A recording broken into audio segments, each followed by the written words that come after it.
2 Samuel chapter 21. David avenges Gibeonites.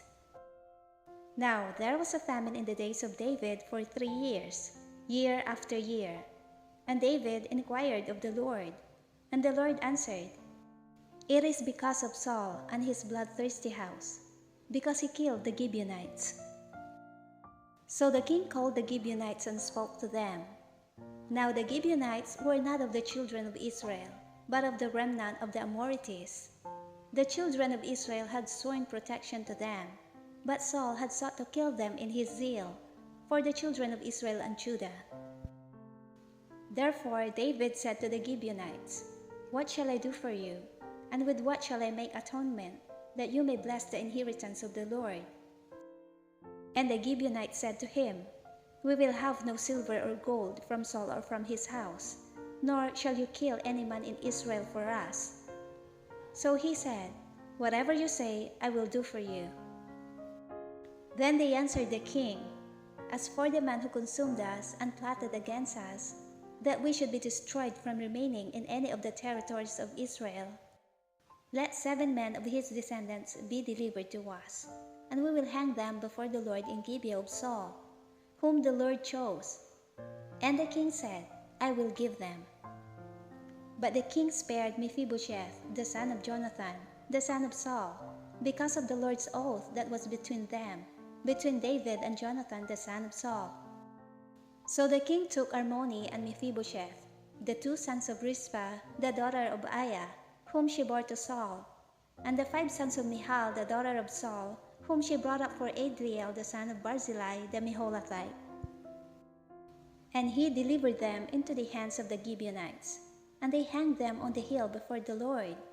So they fell, all 7 together, and were put to death in the days of harvest, in the first days, in the beginning of barley harvest. Now Rizpah, the daughter of Aiah, took sackcloth and spread it for herself on the rock, from the beginning of harvest until the late rains poured on them from heaven.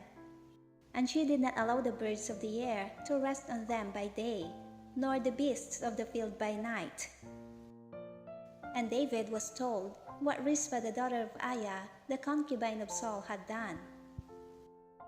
Then David went and took the bones of Saul, and the bones of Jonathan his son, from the men of Jabesh Gilead who had stolen them, from the street of Bethshan, where the Philistines had hung them up, after the Philistines had struck down Saul in Gilboa. So he brought up the bones of Saul and the bones of Jonathan his son from there, and they gathered the bones of those who had been hanged. They buried the bones of Saul and Jonathan his son in the country of Benjamin in Zelah, in the tomb of Kish his father. So they performed all that the king commanded, and after that God heeded the prayer for the land. When the Philistines were at war again with Israel, David and his servants with him went down and fought against the Philistines, and David grew faint.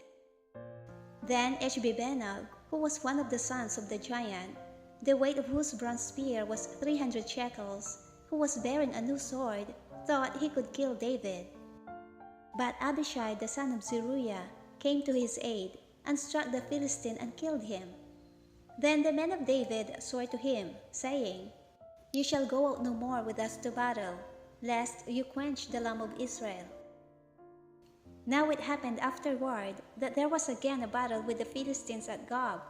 Then Sibbechai the Hushathite killed Saph, who was one of the sons of the giant. Again there was war at Gob with the Philistines, where Elhanan the son of Jer-Oregim the Bethlehemite killed the brother of Goliath the Gittite, the shaft of whose spear was like a weaver's beam. Yet again there was war at Gath, where there was a man of great stature, who had 6 fingers on each hand and 6 toes on each foot, 24 in number, and he also was born to the giant. So when he defied Israel, Jonathan the son of Shemaiah, David's brother, killed him. These 4 were born to the giant in Gath, and fell by the hand of David and by the hand of his servants.